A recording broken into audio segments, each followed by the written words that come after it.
Everyone is telling you the same story. India will overtake China. Young population, democracy, English-speaking workforce, inevitable rise. But here's what nobody tells you. India is creating 1 million jobs per month. Sounds good, right? But here's the problem. It needs 10 million jobs per month. Every month, 9 million young people can't find work. They're unemployed. They're becoming desperate. And this is just the beginning.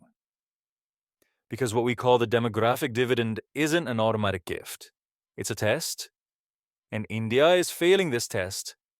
For the last decade, we've heard the same narrative from every corner of the world. India is rising. China is aging. India is democratic. China is authoritarian. India is flexible. China is rigid. And most importantly, India is young. 1.4 billion people. Median age 28. China's median age is 38. The world sees this as demographic destiny. India's time has come. China's time is passing. But here's the truth. Demography is not destiny. A young population, if educated, healthy, and most importantly employed, is an asset. But if these three things are missing, a young population is not an asset. It's a burden. Worse, it's a threat. To understand this, we need to look at history. In 1980, China and India were at nearly the same starting point. Two giants with similar problems: poverty, hunger, underdevelopment. But from that point, their paths diverged. China chose a strategy: manufacturing, factories, exports. In Deng Xiaoping's words, to get rich is glorious. China accepted becoming the world's low-cost manufacturing hub. It became the world's factory. At first, simple things: toys, textiles, shoes, then electronics, then machinery, then high technology. With each step, it climbed a little higher, and in the process, it lifted 800 million people out of poverty. India chose a different path. Or more accurately, it failed to choose a path. Manufacturing didn't develop. Instead, India leapfrogged directly to the service sector: call centers, software services, IT outsourcing. Bangalore became the rival of Silicon Valley. India, they said, was building the 21st century economy. It was skipping the old industrial model.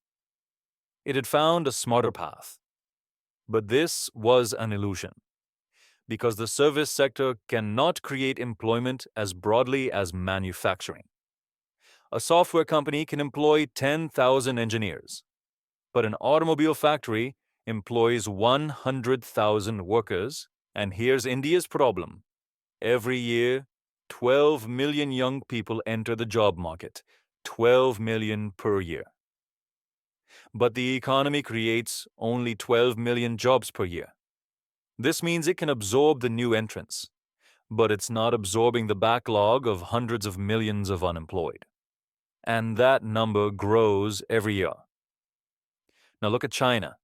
China in the 1990s and 2000s had an advantage: unlimited cheap labor. But it used that labor. It built factories. It moved millions of people from villages to cities, and it gave them jobs. China's development was built on the backs of migrant factory workers, but India never made this transition. India's agriculture sector still employs 45% of the population, but it produces only 15% of GDP.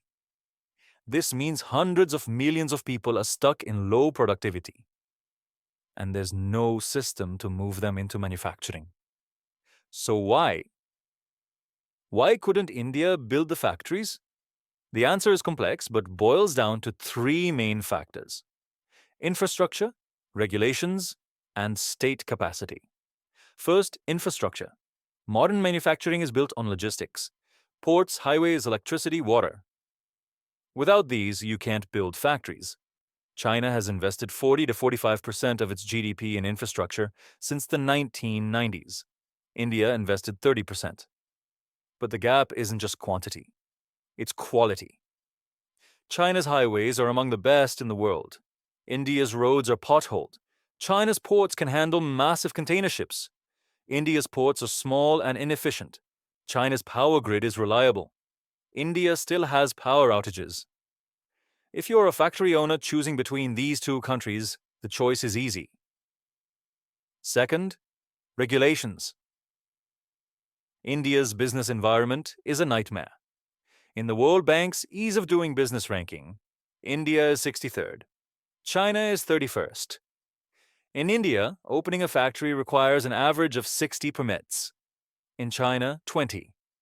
In India, buying land and building a factory takes years. In China, months. In India, labor laws are so rigid that firing workers is nearly impossible. So companies are afraid to hire. In China, the system is more flexible. The result? China is the world's largest manufacturing hub. India can't even supply its own domestic market. Third, state capacity, meaning the government's ability to plan and execute. China's government is centralized, hierarchical, and extremely efficient. When a decision is made, it's implemented quickly. China can build a hospital in 2 years. It can complete a high-speed rail line in 3 years. India makes projects but can't complete them. The Delhi-Mumbai high-speed rail started in 2015. 9 years have passed. It's still not finished. Why? Land acquisition problems, bureaucratic delays, political interference, local resistance. Everything is slow. Everything is complicated. The result?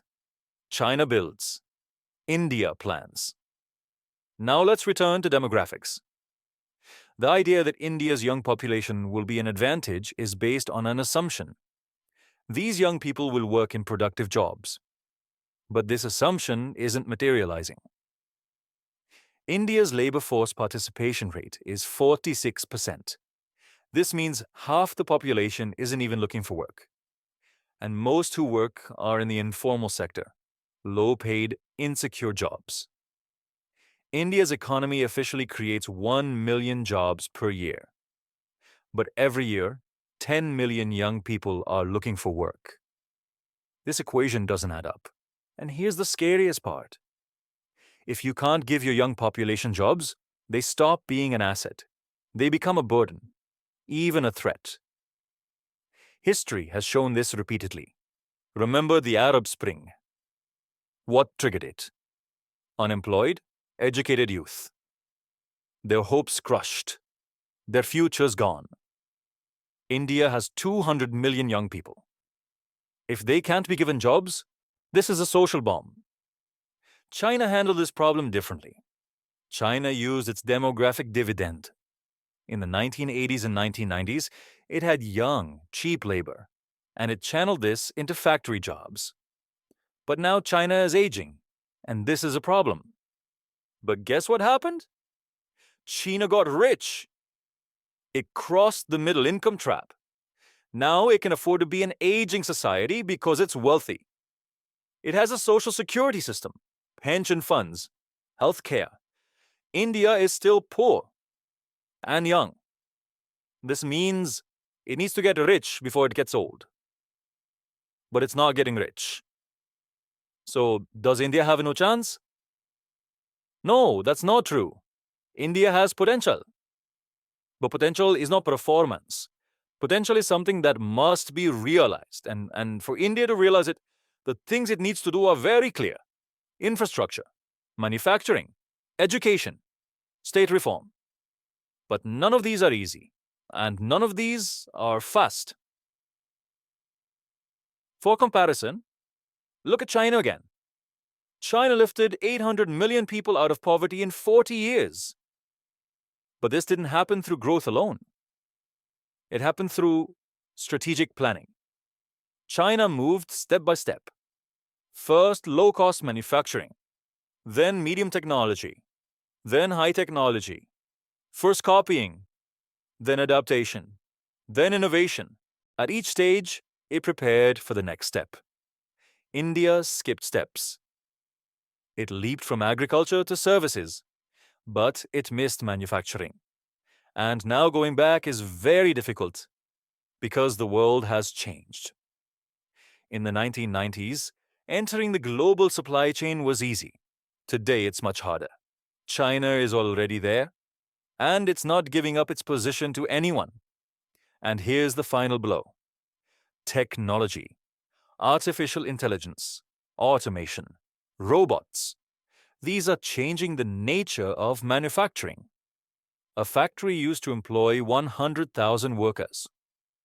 Now it employs 10,000 workers plus 50,000 robots.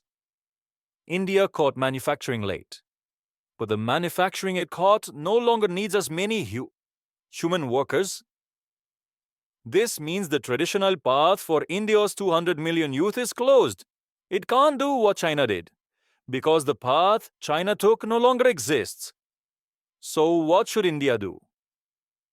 The answer is simple but difficult. Education, skills, high technology. India should focus on high-skilled services instead of low-cost manufacturing. But for this, it needs to overhaul its education system. India has universities, but quality is low. India trains engineers, but most are unemployable. Companies have to retrain them. India is an IT hub, but this means jobs for only a few million people, not for 200 million. And here's the conclusion.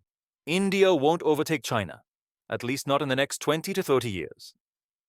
Because China is too far ahead, too wealthy, too organized, and too fast.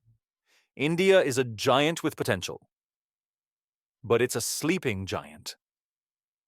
And the reforms needed to wake it up are very difficult in India's political system. Because democracy is beautiful, but it's slow. China may be autocratic, but it's fast. And in the global economy, speed wins. India's story is still being written. Maybe in 2050, 2060, India will truly be a great power. But this is not automatic. It's not guaranteed. It's not demographic destiny. It requires hard work, smart policies, and a bit of luck. And so far, India hasn't shown any of these. China's story is nearly complete. China rose. It got rich. It became powerful. But now it faces a different problem. Aging, debt, the middle income trap. China has its own challenges. But here's the difference. China faces these challenges while wealthy. India is aging while still poor. And that's much worse. The bottom line? Demography is not destiny. Being young is not enough. India's 200 million youth, if unemployed, are not an asset. They're a risk. And turning this risk into opportunity is in India's hands. But so far, it hasn't. And the clock is ticking.